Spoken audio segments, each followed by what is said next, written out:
Let's hand over to Mark, where there's another perspective from that. Well, thank you, Chamberlain. I have with me in the studio Mr. Jude Ilo, who is the country officer and head of office, Open Society Initiative for West Africa, OSIWA. Well, you're welcome to Sunrise Daily. Thank you so much. Just wondering, I mean, from the perspective of an NGO and the work that you do, what would you say? I mean, when we're looking at how you work with government, would you say that we have been able to address the issues that made Nigeria seek independence in 1960? I would say that is a work in progress because the work of nation building is a continuum. It doesn't ever end. So for me, from where I'm seated, I see a country that is evolving, a country that is trying to resolve its own inadequacies and its own contradictions. And in all the work we do, I walk away ever convinced that the people I meet are interested in Nigeria as a country.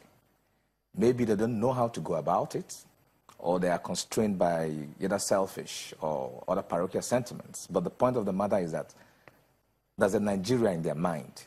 Now, the coloration or configuration of that Nigeria varies from one individual or the other. But I've never come away in doubt of the fact that people believe in Nigeria. Why do you think they believe in Nigeria? I'm just wondering, is this something that was ingrained in them? I think the professor was talking about socialization. Is this something that was ingrained in them? Because people talk about how we have this constitution that we did not give our imprimatur to, yet it says we the people. Where precisely do people get that idea that, you know, they should be interested or that Nigeria exists in their best interest? I mean, let's look at it from an existential point of view. If not Nigeria, then what? So it's all about having, working with what you have and trying to make the best out of it. So I think for a lot of people who think that, Nigeria is something that's worth giving a chance, we don't have the options. What are the options? And what is the guarantee that those options are going to be better than what we have right now? So for a lot of people, it's about this is what we've been given. Let's make the best out of it. And it is a realistic position in my view, but it also underlines the fact that for that option to work, we need to do some more critical and honest interrogation of the structures and the realities of that option to see how we can make it better for our people. But they think that the structure, what we have been given, is not working. I'm sure you have been in this country, you've seen agitations from different regions of the country and taking different forms, taking different shapes, which you have written on in some instances. What do you think is the disconnect? Is it the laws? Is it the people? Or is it those they have put in place in leadership?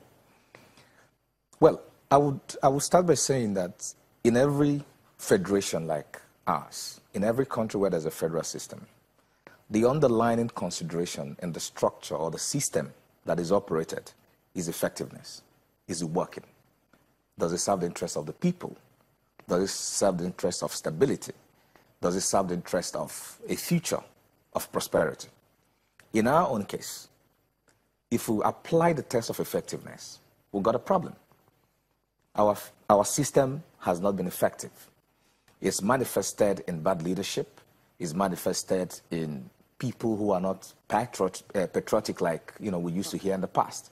Is manifested in anger, it manifested in people asking for a different kind of arrangement, a different kind of a country, or in some instances people saying they just want to walk away. So one thing I think all of us will need to understand and agree on is that the system we have now is not working. That is the reality. And then the second step would be, why is it not working? What are the fault lines? In my view, I sympathize with people who believe that our constitution was not people-oriented. It was not created by the people. It was an act of the military. Though, of course, there were consultations with people, the process, of course, could have been a lot much better. But we have to also keep in mind that within the civilian regime, we've tried in two instances to give ourselves a constitution. We've tried in two instances to give ourselves a new framework for governing the country. And in both instances, it failed. So that's the reality we have to accept. There was a 1979 constitution. No, I'm not talking about the constitution that was passed into law. I'm talking about the national conferences we've had in 2005 and in 2014. It was supposed to be something outside of the legislative framework to give it a lot more latitude and allow it, maybe a bit immune from the political considerations that may restrain the National Assembly. But in both instances, it failed. It didn't. Some people will say they finished their conferences. They came up with reports. That failure was not on their part. No, I'm not talking. The failure wasn't on the part of what I sat down to discuss. But it has never been translated into anything in terms of policy. And that means that the whole idea of a whole-scale amendment or the whole-scale interrogation of the context of our relationship is quite difficult. So we have to acknowledge that. It's not an easy process.